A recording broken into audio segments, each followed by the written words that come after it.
সেদিনই বিধবা শাড়ি পরবি, সেদিন আমি ওই রুস্তম সহ ওর বংশের সবাইকে কাফনের কাপড় পরাতে পারবো। আমি ব্যস্ত মানুষ, বিয়ে শাদী নিয়ে আমার কাজ কারবার, যা আপনার বাড়িতে আছে বলে মনে হয় না। নিশ্চয়ই কোনো দাওয়াতে ডেকেছেন, তাই খাওয়া দাওয়ার ব্যবস্থাটা করে দিন, খেয়ে কাজে যাই। চুপ করো, আমি তোমাকে কাজেই ডেকেছি। কি কাজ হুজুর? একটা সুন্দরী পাত্রী চাই। কার জন্য হুজুর? রুস্তমের জন্য। ওনাকে কে মেয়ে দেবে? মাফ করবেন, এই কাজ আমি করতে পারবো না। কে বললে পারবে না? পারবো হুজুর। বলেন কেমন পাত্রী চাই? নম্র, ভদ্র, শিক্ষিতা মেয়ে। যৌতুক টৌতুক লাগবে না। হুজুর এই দেখুন। মা, দেখেই বোঝা যাচ্ছে লক্ষ্মী মেয়ে, শীঘ্রই প্রস্তাব নিয়ে যাও।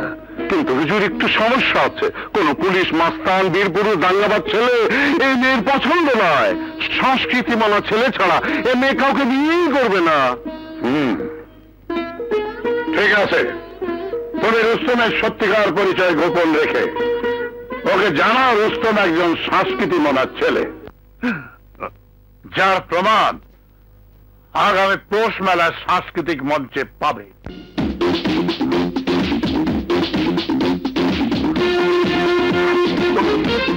এদের মধ্যে কিন্তু আমার ছেলেও আছে। ভালো করে খুঁজে দেখো কে হবে তোমার উপযুক্ত স্বামী।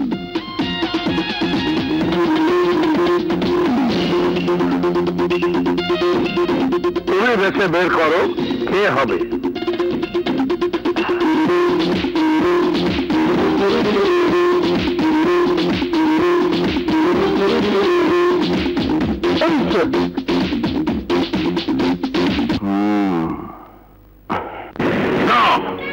যে রুস্তমের সাথে আমাদের শত্রুতা, ওর সাথে আমার বংশের কারো আত্মীয়তা হতে পারে না। কি করবে তুমি? যে ভাই আদর্শ আর সততার বড়াই করি, আমাদের সাথে রক্তের সম্পর্ক ছিন্ন করি, এতটা বছর দূরে সরে আছে, সে কি তোমার কথা রাখবে? যদি না রাখে তাহলে আমি ওর মেয়েকেও ক্ষমা করব না। না শরীফ না, বাপদাদার সহায় সম্পত্তির ভাগ থেকে তুই আর হামিদা বেইমানি করে আমাকে বঞ্চিত করেছিস। আমি মুখ বুঝে সব সহ্য করেছি, কোনো দিন দাবিদার হয়ে হাত বাড়াইনি, কিন্তু আজ তোর কাছে হাত জোর করে অনুরোধ করছি, আমার মাহারা মেয়ের জীবন নিয়ে তুই ছিনিমিনি খেলিস না। তাহলে মেয়েকে অন্য কোথাও দিয়ে দেওয়ার ব্যবস্থা করো। প্রয়োজনে তোমার মেয়েকে আমি ভালো বংশের কোন ধনবান পরিবারের পুত্রবধূ করার ব্যবস্থা করে দেব। কিন্তু আমি যে কথা দিয়ে ফেলেছি, ফিরিয়ে নাও। তা না হলে আমি যা বলেছি তাই করব।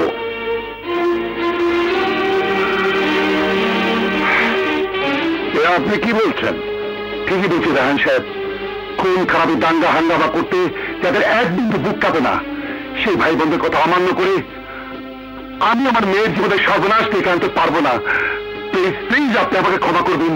না, কারো ভয় আপনি আমার বাবাকে দেওয়া কথা ফিরিয়ে নিয়ে আমার বাবাকে অপমান করবেন, তা কিন্তু আমি বরদাস্ত করবো না।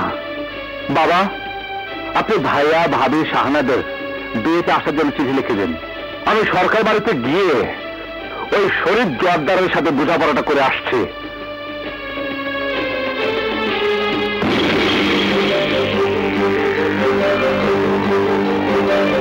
শরীফ জোয়ারদার, কোথায় কি বেরিয়ে আয়। তুমি? হ্যাঁ আমি। তোর ভাই আমার হবু শ্বশুরকে যে হুমকি দিয়ে এসেছে, তার দাঁত ভাঙা জবাব দিতে এসেছি। কোথায় সে? সাহস থাকলে সামনে এসে দাঁড়াতে বল। তোর বাবার ভালো যে ভাইজান এখন এখানে নেই, যদি থাকতো তাহলে তোকে লাশ হয়ে এ বাড়ি থেকে বেরিয়ে যেতে হতো। যে রুস্তম তোদের কারণে অবশ বয়স থেকে মাথায় কাফনের কাপড় বেঁধে আছে, তাকে মৃত্যুর ভয় দেখে যদি আর একটা কথা বলিস, তাহলে আমি তোর জিভ কেটে জবান চিরদিনের জন্য স্তব্ধ করে দেব।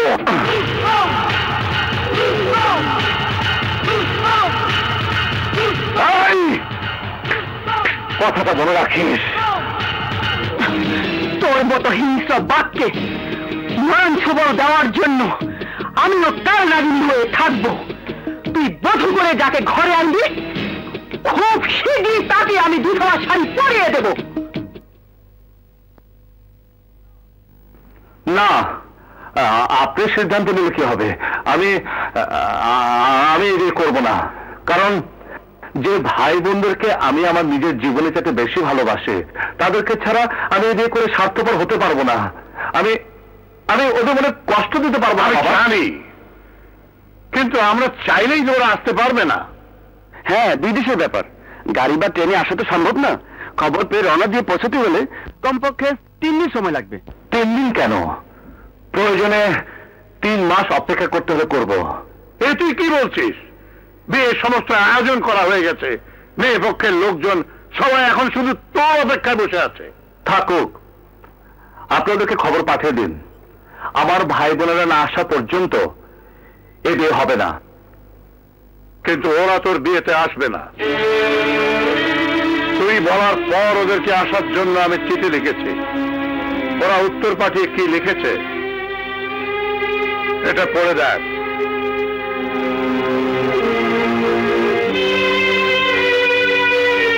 ওরা কেউ আমেরিকায়, কেউ কানাডায়, কেউ লন্ডনে নিজেদের কাজে ব্যস্ত। ডলার পাউন্ডের পিছনে ছুটছে সবাই। তোর পিছনে সময় নষ্ট করবে কেন? ওরা আসবে, তবে তোর বিয়েতে নয়, অবসরে ছুটি কাটাতে।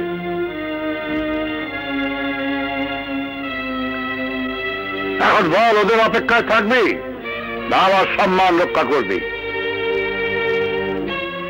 তোমার সম্মান হানি হওয়ার মতো কাজ আমি করব না বাবা, আমি করব না। আলহামদুলিল্লাহ।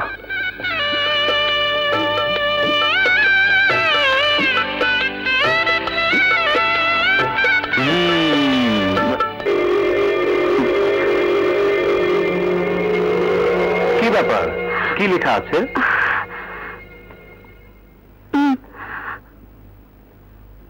যদি আসে টিকটিকি বাসর ঘরে, বধুর জীবন মধুর হবে স্বামীর আদর সোহাগে।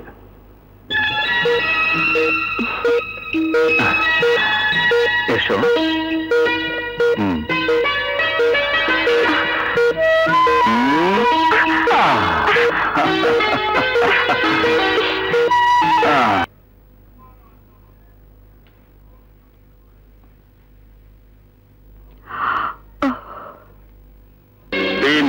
বছর বলে কোনো কথা নেই। যখনই সুযোগ পাবো তখনই প্রতিশোধ নেব। আমার কথার অবাধ্য হয়ে করিম মণ্ডল ওর মেয়েকে সুখী দেখতে চেয়েছে, কিন্তু আমি ওর মেয়ের কপালে দুঃখের রেখা এঁকে দেব। তাহলে চলো দয়াল বাবার মাজারে গিয়ে মানত করে আসি, যাতে খুব শীঘ্রই আমাদের মনের আশা পূরণ হয়।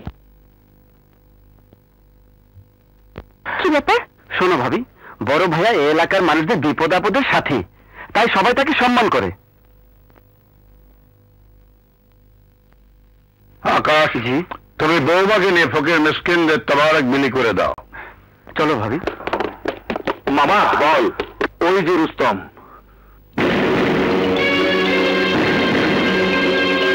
ভাইজান, যার নাম শুনেছো কিন্তু চোখে দেখোনি, ভালো করে দেখো। এই সেই রুস্তম যে আমার স্বামীর খুনি। ঠিক আছে, তোমরা মানতের কাজ শেষ করো। আমি ওর সাথে পরিচয় পর্বটা শেষ করে ওকে বুঝিয়ে দিয়ে আসি ও কার বোনকে বিধবা করেছে।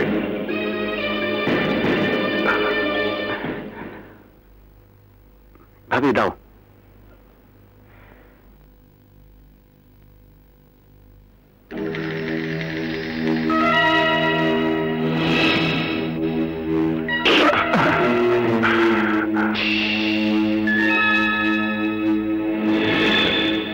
আল্লাহ আমিন।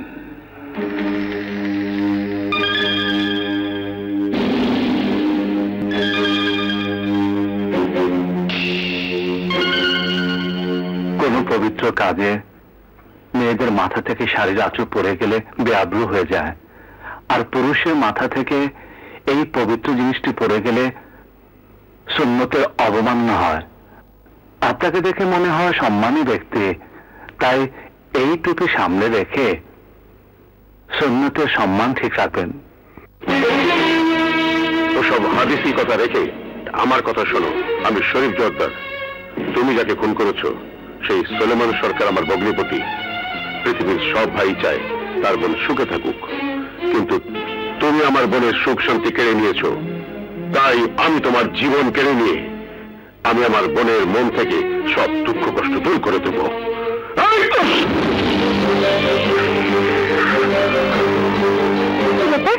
ওখানে কি ইচ্ছে? ও কিছু না, আমাদের এখানে এক সম্মানী ব্যক্তির সাথে আরেক সম্মানী ব্যক্তি দেখা হলে এভাবে কুশল বিনিময় করে। তুমি কোনো চিন্তা করো না, চলো তো ভাবি, চলো।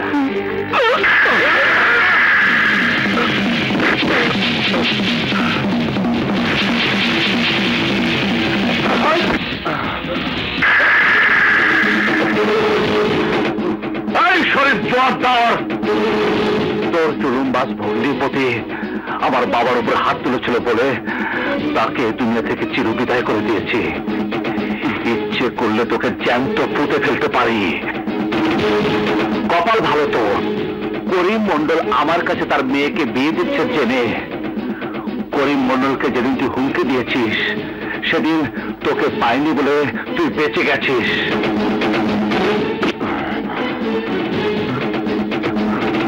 শোন, দা কোরাল তলোয়ার দিয়ে নয়, এই চোখে নজর দিয়ে আমি তোকে শেষ করে ফেলবো।